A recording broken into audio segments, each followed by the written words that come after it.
Thank you very much, Mr. President. Ladies and gentlemen, good evening. Assalamu alaikum. Lovely to see you all here tonight. We are having a very entertaining night, are we not, with some very interesting things being said from the other side of the house tonight.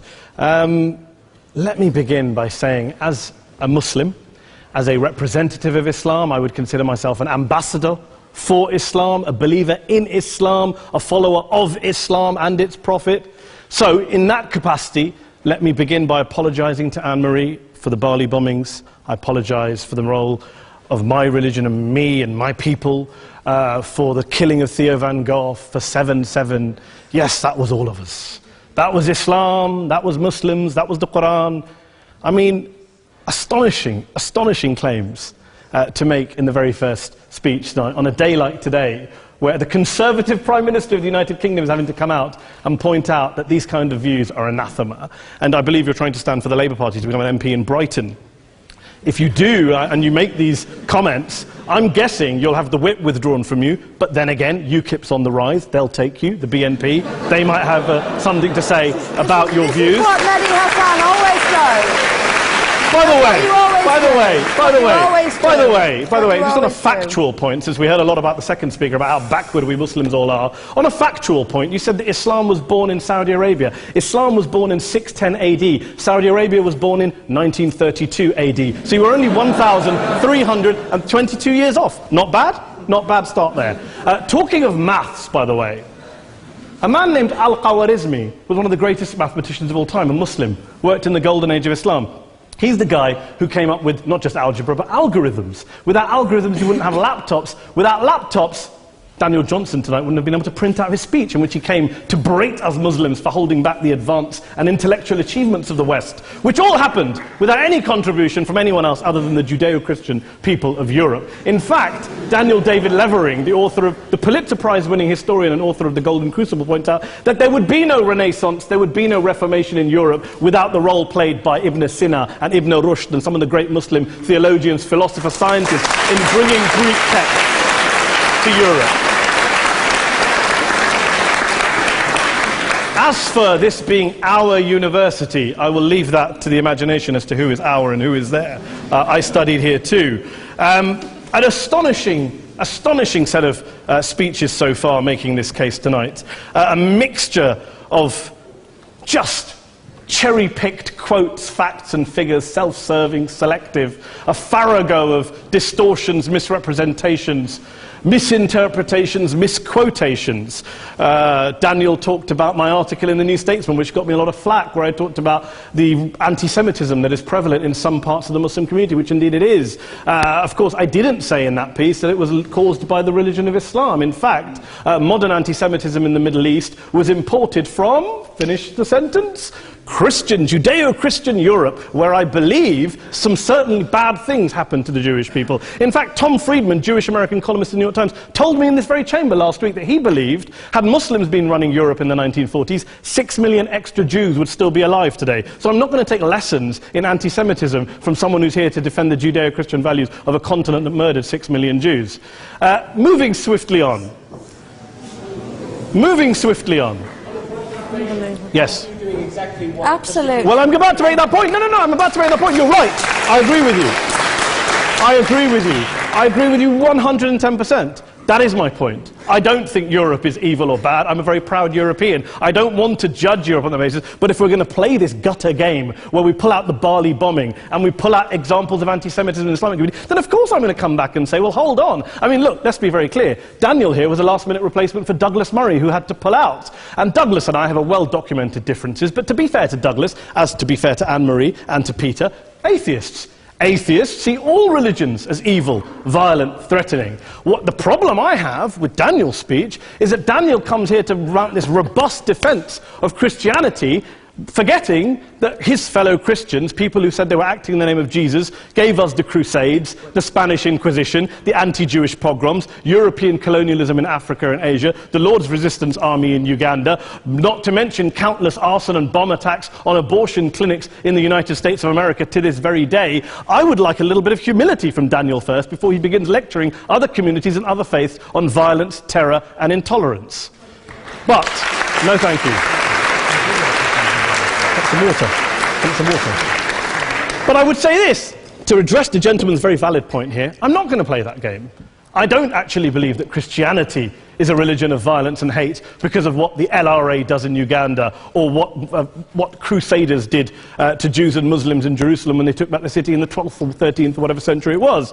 I believe that Christianity, like Islam, like pretty much every mainstream religion, is based on love and compassion and faith. I do follow a religion in which 113 out of the 114 chapters of the Quran begins by introducing the God of Islam as a God of mercy and compassion. I would not have it any other way. I don't follow a religion which introduces my God to me as a God of war, as some kind of Greek God of wrath, as a God of hate and injustice. Not at all. As Adam pointed out, you go through the Quran and you see the mercy and the love and the justice. And yes, you have verses that refer to warfare and violence. Of course it does. This is not a motion about pacifism. I'm not here to argue that Islam is a pacifistic faith. It is not. Islam allows military action, violence in certain limited contexts. And yes, a minority of Muslims do take it out of that context. But is it religious? We talked about Woolwich. Daniel and Anne-Marie have suggested that it's definitely religion that's behind all of this. Well, actually, what I find so amusing tonight is we're having a debate about Islam. And the opposition tonight have come forward. We have a graduate in law, a graduate in modern history, a graduate in chemistry. And, you know, I admire all of their intellects and their abilities, but we don't have anyone who's actually an expert on Islam, a scholar of Islam, a historian of Islam, a speaker of Arabic, even a terrorism expert or a security expert or a pollster, let alone to talk about what Muslims believe or think. Instead, we have people coming here, putting forward these views, putting forward these sweeping opinions. Listen to Professor Robert Pape of the University of Chicago, one of America's leading terrorism experts, who, unlike our esteemed opposition tonight, studied every single case of suicide terrorism between 1980 and 2005, 315 cases in total. And he concluded, and I quote, "There is little connection between suicide terrorism and Islamic fundamentalism or any of the world's religions. Rather, what nearly all suicide terrorist attacks have in common is a specific secular and strategic goal to compel modern democracies to withdraw military forces from territory that the terrorists consider to be their homeland." And the irony is, when we talk about terrorism, the irony is that the opposition and the Muslim terrorists, the Al-Qaeda types, actually have one thing in common. Because they both believe that Islam is a warlike, violent religion. They both agree on that. They have everything in common. Osama bin Laden would be nodding along to everything he's heard tonight from the opposition side. He agrees with them. The problem is that mainstream Muslims don't. The majority of Muslims around the world don't. In fact, a gentleman here started quoting all sorts of polls. Gallup carried out the biggest poll of Muslims around the world, of 50,000 Muslims in 35 countries. 93% of Muslims rejected 9/11 and suicide attacks. And of the 7% who didn't, they all, when polled and focus grouped, cited political reasons for their support for violence, not religious reasons. And as for Islamic scholars and what they say, well, Daniel talks about our University of Oxford. We'll go down to Oxford Centre for Islamic Studies, get hold of a man named Sheikh Afifi al-Akiti, who is a massively well-credentialed and well-respected Islamic scholar, who has studied across the world, who in the days after 7/7 published a fatwa denouncing terrorism in the name of Islam, calling for the protection of all non-combatants at all times, and describing suicide bombings as an innovation with no basis in Islamic law. Go and listen to Sheikh Tahir al-Qadri, one of Pakistan's most famous Islamic scholars, who published a 600-page fatwa condemning the killing of all innocents and all suicide bombings unconditionally without any ifs or buts. There's nothing new here. This is mainstream Islam, mainstream scholarship, which has said this for years. You don't go out and kill people willy-nilly in the high street or anywhere else, on a bus or a mall, based on verses of the Quran that you cherry-pick without any context, any understanding, any interpretation, or any commentary. Point of information. Please. Well, it doesn't happen apparently.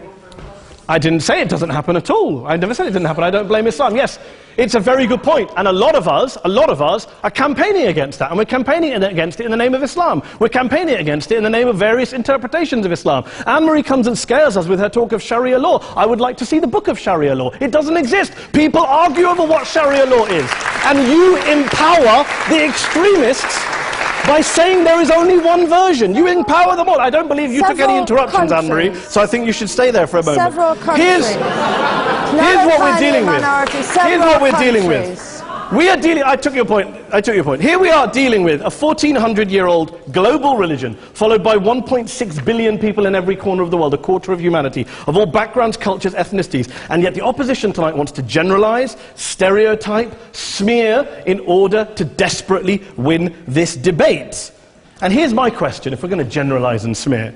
If, okay, people say yesterday's bombers, and we've got to be careful, there's a trial going on, were yesterday's attackers, motivated by Islam? Big debate. I don't believe they were. Let's say they were. Let's say Faisal Shahzad, the Times Square bomber, was motivated by Islam. Let's assume, for sake of argument, that Richard Reeves, the shoe bomber, was motivated by Islam.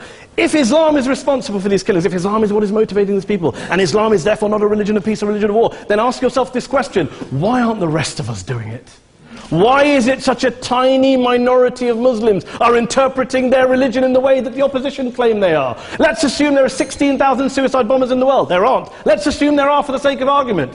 That's 0.001% of the Muslim population globally. What about the other 99.99% of Muslims who the opposition tonight either ignore or smear? The reality is that the rest of us aren't blowing ourselves up tonight. The reality is that the opposition came here tonight not worried about the fact that me and Adam might pull open our jackets and blow ourselves up tonight because we're followers of a warlike warrior religion which wants to take over Europe and Daniel's university. The issue is this. The issue is this. Unless the opposition can tell us tonight, and Peter Atkins is here, one of our great atheist intellectuals, can tell us tonight, can answer this question tonight: why don't the vast majority of Muslims around the world behave as violently and aggressively as a tiny minority of politically motivated extremists? Then they might as well give up and stop pretending they have anything relevant to say about Islam or Muslims as a whole. Ladies and gentlemen, let me just say this to you. Think about what the opposite of this motion is.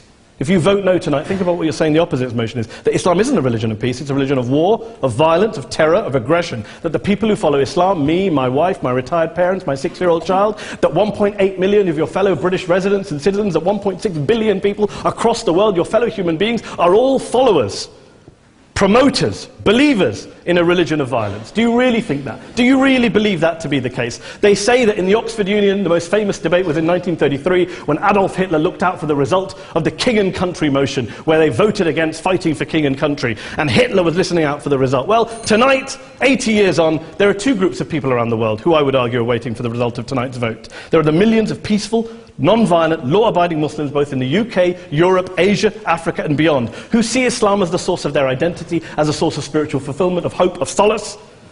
And there are the phobes, the haters, the bigots out there who want to push the clash of civilizations, who want to divide all of us into them and us and ours and their.